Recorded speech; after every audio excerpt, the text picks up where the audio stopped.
Hello, everyone, and welcome to this very special one-off podcast, which is a dedicated preview of the forthcoming 2021-22 Premier League football season, which gets underway this evening with the first game at the Brentford Community Stadium between Brentford and Arsenal. Um, Basically, what I'm going to do is go through sort of like the main contenders for the Championship, for the title, the Premier League title. Look at some of the contenders for relegation, top scorers. Look at sort of like who some of the new signings have been and whether they might be good signings, things like that. So hopefully it'll be of interest to you. I'm not sure how long it'll last for, but we'll see how it goes anyway. So I've done a little bit of research on what's been going on. Obviously, I've been keeping up with what's been going on recently with the transfers, so I know sort of like pretty much up to date what's happening. So I hope you enjoy this, whichever team you support. Even if you don't support a team, but you enjoy watching Premier League football, I like to think you might enjoy watching this little podcast video. So here goes. We're going to start by looking at who we think, or how I think, maybe the main title contenders. I think it's pretty obvious really who they're likely to be. I would say most people have got some kind of knowledge or interest in football know that Manchester City are a really strong team. They are easily the bookies' favourites. The last odds I saw was something like 4-6 on for them to retain their title.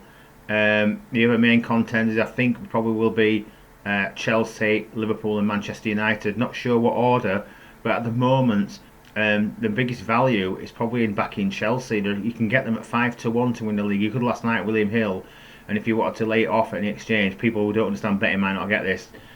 The price was 6.2, which is 6. So for the back is 6, and to lay 6.2, so that's a really close price, and that means there's good value in that price.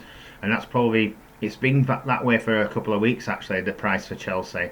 But it's been brought closer together by this last night's signing of Romelu Lukaku. So that's increased their value there, and I think you've got to say that Chelsea may be a big threat to Manchester City this season. I mean, obviously last year they had like a bit of a hoodoo over them with a obviously Champions League final and knocking them out of the FA Cup as well. So whether they can sustain it over a full season to push them all the way will be interesting. Manchester United, strong squad, couple of very strong additions to the squad. Liverpool, who had a bit of a poor season last year, mainly caused by injury issues. They missed Virgil van Dijk last season. He's back to full fitness now. They've added a new player as well, Konate.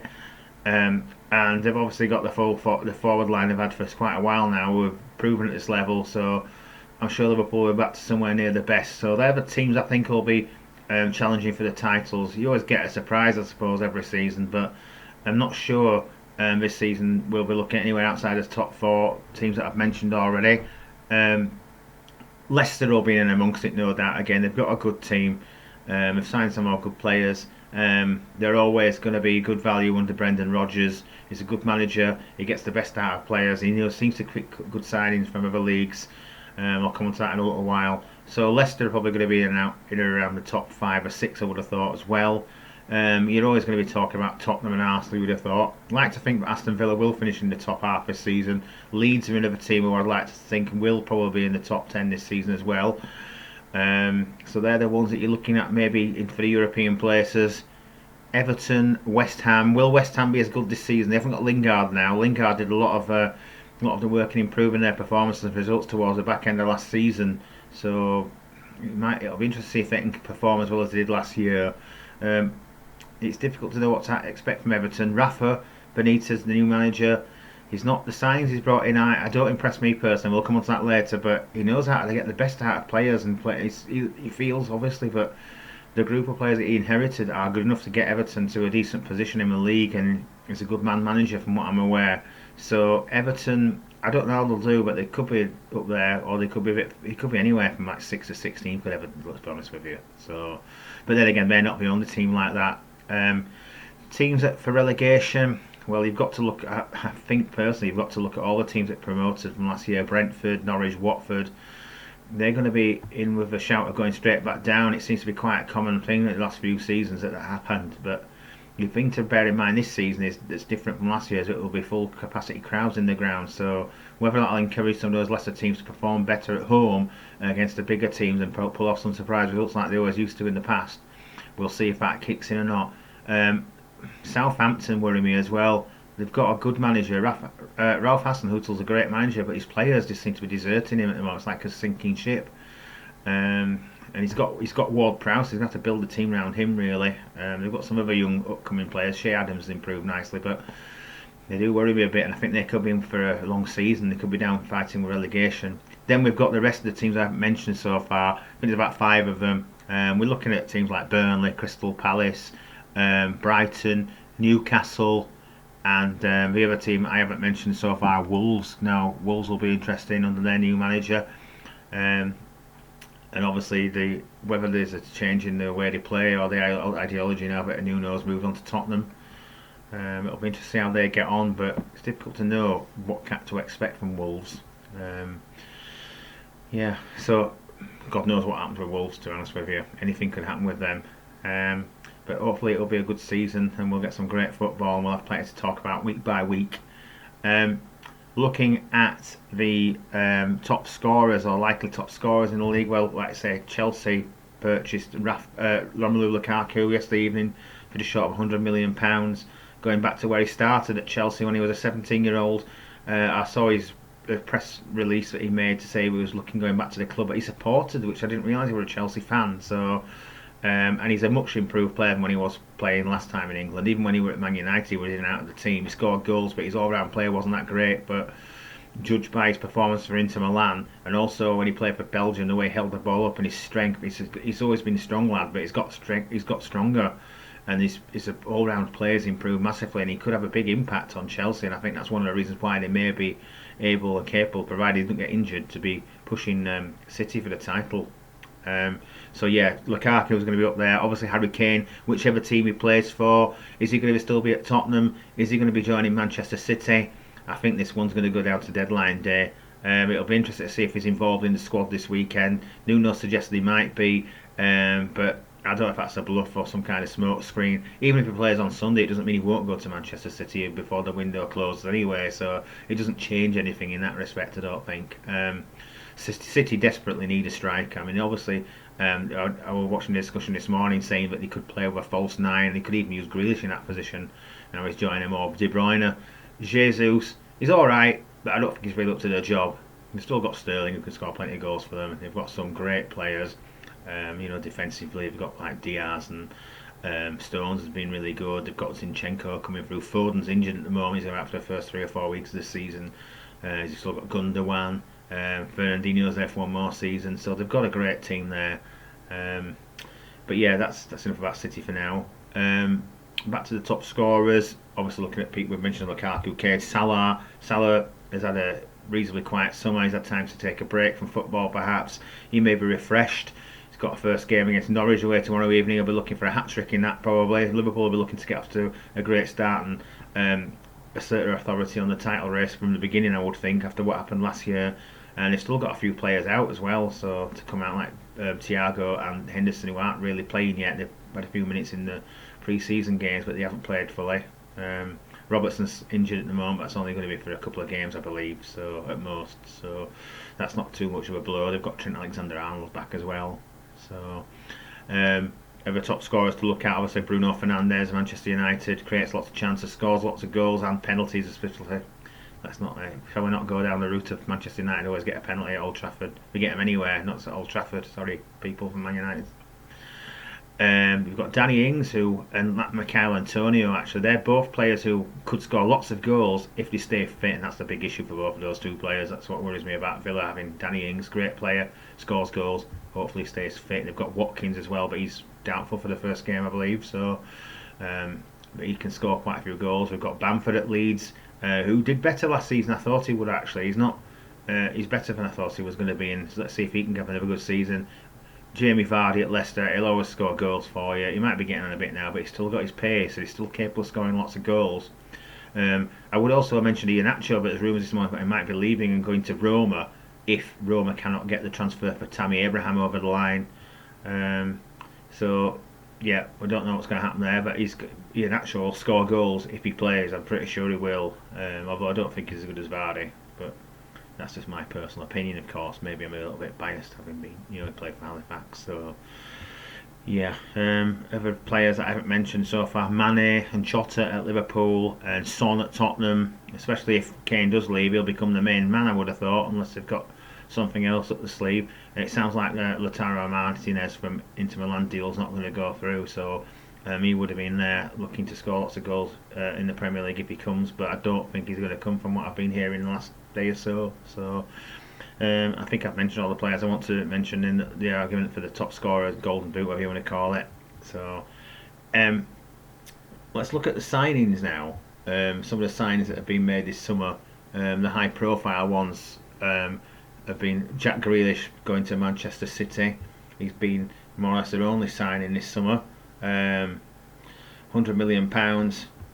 As a Villa sympathiser, I'm disappointed to see Jack leave, but for his own career and the chance to win trophies, I don't blame him, and I wish him all the best at Manchester City. I hope he does well, and I hope he does well for England as well. He's a great player, very different to anything else that we've really got, to be honest with you, at the moment. So I hope he goes on to have a long and successful career. You never know, one day he may come back to Villa to finish his days there. Quite clear as a Villa fan, all his family are Villa fans, so yeah, best of luck to the lad there.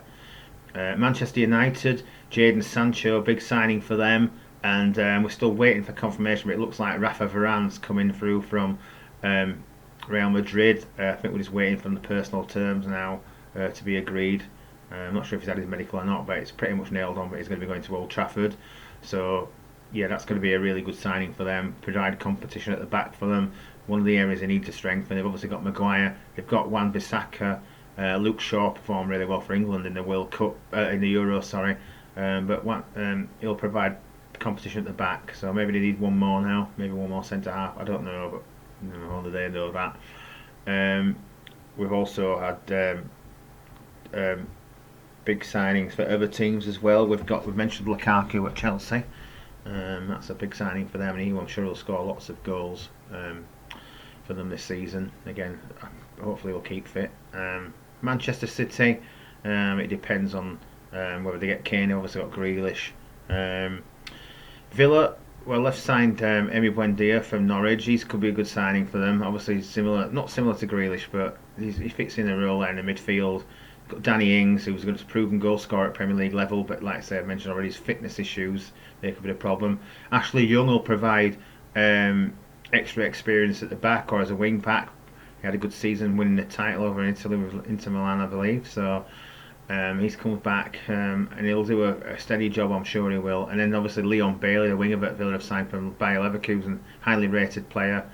So Villa have replaced Grealish with 3 or 4 players there. They've also got another that's gone under the radar a bit, which could be a useful player to have, and he might not start every week. It'll be Axel Tuanzebe from Manchester United. They've signed, he's extended his contract at Old Trafford, but Villa have taken him on loan for a season at the same time as he extended his contract. So I think he could be a good signing, to be honest. He's proven himself at previous for both Man United, and when he played in the Championship for Villa, he was going to be a good player, and he's improving all the time. So yeah, he's going to be useful to have. We've got Leicester, who I've mentioned already, being possibly in the shout for the top 4. They've signed Boubakary Samare, and they've also signed Pat. I can't really say his name actually. I've written it down. I have to look at it now. Patson Daka. Yeah, great name. I don't know if it's any good or not, but apparently he is. So let's see how they get on. Leicester. They've got the makings of a good squad still. Tottenham have signed Christian Romero, the Argentinian defender from Atalanta, and they've also got Brian Heel from Sevilla. I'm not sure when he's going to start playing. I think he might have played in the Olympics actually for Spain, so it might be a little while before we see him playing, but he's got a lot of talent, so they've got a couple of good signings. It's just whether they can replace Harry Kane if they need to do so, and how that's going to affect their season ahead. Arsenal. Arsenal underperformed last season, didn't they? Quite clearly, they have got some good players, some younger players. They've still got the experience of Lacazette and Aubameyang as well. But they're looking at players like Smith Rowe now and Kieran Tierney. They've got to make the most of what they've got. They need to. I don't know how long it's going to take them to get back to what the level they feel they should be at. They feel they should be a top 4 team to Arsenal, but it's going to take a few years, I reckon, to get them back into the top 4. But the main signing's been Ben White from Brighton for 50 million, the defender.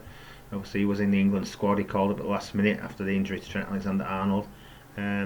Leeds fans loved him when he played there in the Championship. He's going to get better. Um, so he's an important signing for them. Um, I'll be interested to see how Arsenal do this season. Actually, I always like watching them, but they're sort of like a bit soft-centred, aren't they? Really. So, looking at some of the other key signings, Newcastle looked like they're going to sign Joe Willock. He's there this morning to have his medical, and they're going to try and get the signing through this morning so he can play this weekend on Sunday. Now, I think he'll improve him quite a bit. He's a good player. Arsenal's not used him really.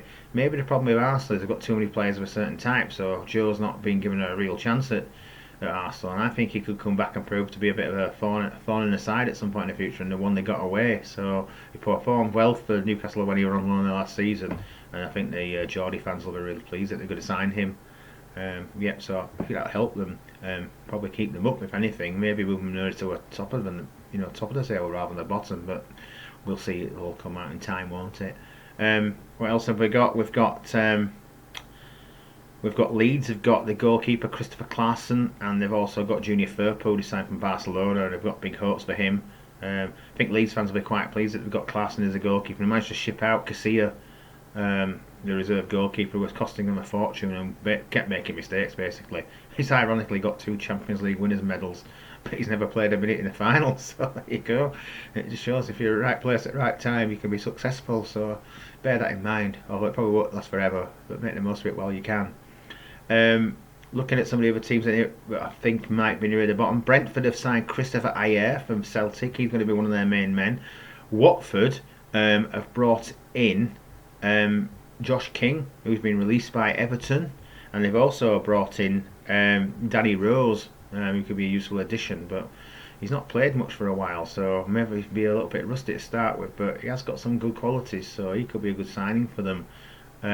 We've also got Crystal Palace have signed Joachim Andersen, who was one of the main defenders at Fulham last year. Fulham weren't very good last season, but he was probably the best player they had, so that's a good purchase for Palace. I'm intrigued to see how Palace get on under Vieira, whether they'll play a more they've got to play a more attacking style of football than they did under Roy Hodgson, haven't they really? I mean, he was so dull. Nice man, Roy Hodgson, but football not very exciting to watch. Reminded me of Villa about 10 years ago when he had some really bad teams and they were just managing to stay up every year. Palace, and they all seem to stay up, so they manage it. Will they do it again? Yeah, good point. Who knows? There may be a bit of a surprise package. Every season is a surprise package. Could it be Palace? We'll see. They've still got Zaha, so they've got a couple of good players there. As far as Norwich are concerned, their main signing has been a loan signing of Billy Gilmore from Chelsea on a season-long loan, so he will be a good player. There's no doubt about it. We saw glimpses of how good he can be in the game for Scotland against England at the Euros. But he needs to prove himself for a full season really, so this is his chance, and it could be good for Norwich as well. I think we've just about gone through all of the transfers now. I might have missed the odd one. See if I've got off. One I did miss out was when I mentioned Leicester about the two men. I'm also looking to get Yannick Vestergaard from Southampton as a covering defender, because Wesley Fofana broke his leg in a pre-season friendly, and he's going to be a big blow him being out. So he's a very good defender, is Vestergaard, and that's what I was saying about Southampton. They've got players deserting a sinking ship. They haven't really got much left. They're going to have to build a team around Ward-Prowse really. They've signed Adam Armstrong from Blackburn, and they've got Shea Adams, who's promising up front, but I'm not sure how good they're actually going to be. So there wasn't anything else I could see what was outstanding on the notes that I'd made about all the teams. I think one other thing was West Ham. I haven't really mentioned much about West Ham. They haven't really done any transfers, but they have got Alphonse Areola, who again, he was the other good player from Fulham last season, the goalkeeper, and West Ham have signed him, and he's reliable. I can't remember if Fabianski's left or is in his last year of his contract, but they want somebody to replace him. He's been a really good servant to West Ham actually. But it'll be interesting to see how many games Areola gets and whether he performs as well as he did last year, because he did pretty well for Fulham in not a very good team. So I think we've covered all the signings there. So that's sort of like my view on how this season's likely to pan out. If you'd like to leave your comments below on what you think is going to happen, and what you think, or if there's anything that I've missed, or you think players that you think might perform well that are permitted to mention, or any clubs you think might surprise us with their performances, let me know in the comments below. Also, this is a one-off one. podcast. If you'd like to see other one-off podcasts, preview type things. For example, you might want me to see do a preview for the Conference National League. I'm not sure there'll be enough people interested in that, to be honest with you. I'm not sure people want to know about Kabongo Shimanga going to Chesterfield and stuff like that. Or you might want me to do a preview. I've got friends who like NFL. They might want to do a preview near the time of the NFL season, because that's not too far away now. Although I'm not sure I know enough about NFL to make a good stab at doing that. But other events like that, if you'd like to see me do things like that in the future, I'm open to listening to those ideas. In the meantime, I hope you've enjoyed this preview. We'll see exactly what pans out over the season. Hope you enjoyed the season. I might have even given you some ideas for your fantasy league teams if you haven't done them yet, or you're still playing around with them, getting them finished for tonight. So, anyway, that's all for me for now, and I'll see you next time.